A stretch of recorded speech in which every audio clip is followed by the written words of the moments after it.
Good day guys! So what's up once again and welcome back to our channel. So long time no see again.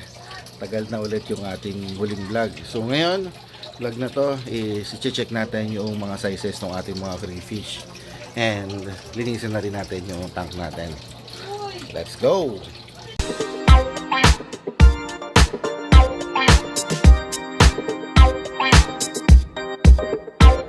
So guys, ito yung status ng ating tank. Ayan, ayan din yung mga crayfish natin. So check natin yung mga sizes na nung ating mga crayfish. So marami na lumaki sa kanila. Ayan. And also linisan na rin natin yung tank natin. Pati also yung sump tank kasi masyado na madumi yung sump tank natin. Okay? Tara. 9 hours later. So guys, ayan, nalinis na natin yung ating tank. Pati yung sump tank natin, nalinis na rin natin. And ito na pala yung ating, pakita ko sa inyo yung ating mga crayfish.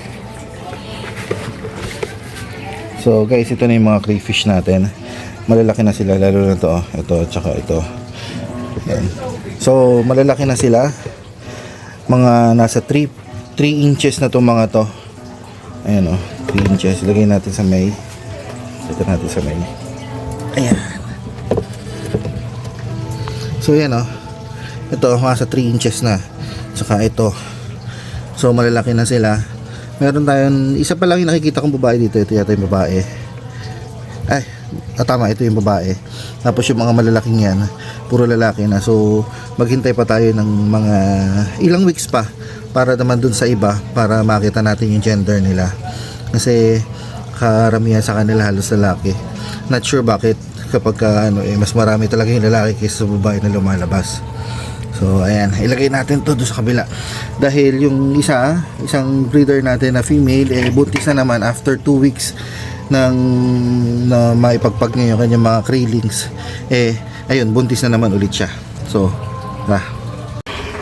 guys, tapos na natin ilagay yung ating mga crayfish doon. Kaso makikita nyo 1, 2, 3, 4, 5, 6, 7, 8, 9, 10 10 lang yung lalagyan natin. And marami na sila.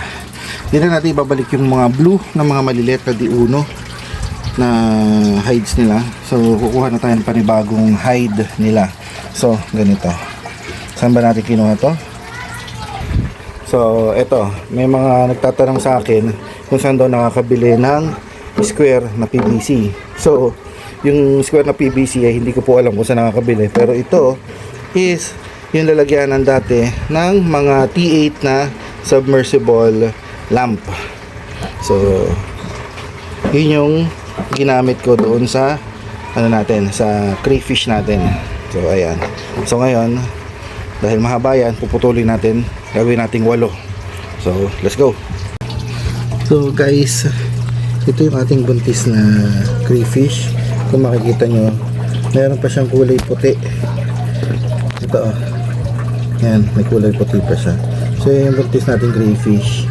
So ihiwalay na natin to dito sa na to, para hindi na to ma-stress, hindi na to kumbalain ng ibang crayfish dito. So saan natin siya ilalagay? Ibabalik natin siya dito sa ating tank. Itong tank na to is merong mga krillings yan.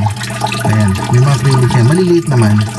So dito na natin din palalakihin itong mga krillings na to, kasi wala tayong paglagyan. Bubuli lang to doon sa bubuli lang to doon sa mga sa malaking tank.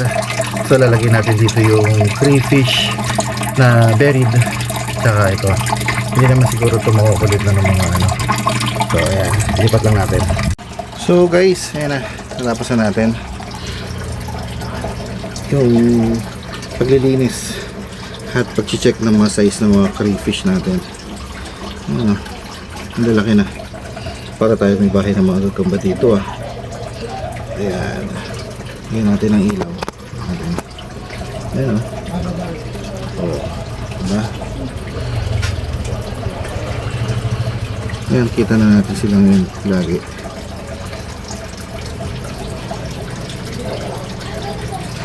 So Ayan yung mga crayfish natin, malalaki na sila. And kakaroon na tayo ng mga bagong breeders dahil doon sa ating mga previous na krillings. And ngayon, ito naman yung isa natin crayfish na buried na ulit.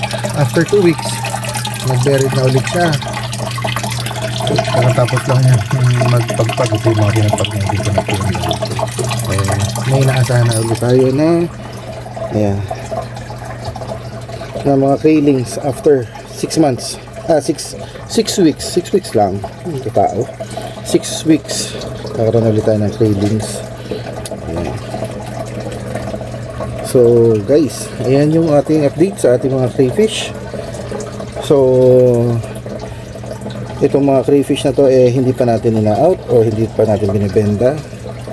Syempre titikman muna natin sila. Ayan. So ayan na guys. So yan yung ating update dito sa ating mga crayfish. So salamat sa panonood. So dito na lang, hanggang dito na lang tong video na to. And sa mga sumusubaybay dito sa ating mga crayfish, so salamat sa panonood. Thank you for watching. God bless, stay safe, and see you on our next video. Oh, bye-bye na kayo.